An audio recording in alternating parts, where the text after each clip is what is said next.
Down here, 1,000 meters below sea level, life is sparse. Far from sunlight, the fish have adapted.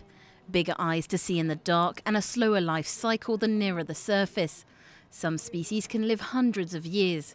So when bottom trawlers rip life from the depths, these animals can't repopulate fast enough, especially not when their habitat has been gouged out by the fishermen's nets. It's a bit like a bulldozer. It's a huge mouth that scours the deep and takes everything in its path. There isn't a single animal that's fast enough to escape a net this big. Deep sea fishing is now highly regulated. Barely back in the harbour after 9 days at sea, this trawler's 30-ton haul is being carefully checked by inspectors. There are quotas for several of these species, so we have to top them up and make sure that what they declare is true. Once the green light's been given, the fish is brought on shore, ready to be sorted under the boss's watchful eye.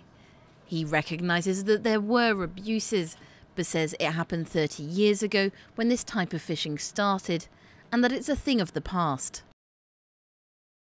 Clearly, we went too far, and that's why fishing activity has been cut by 70%.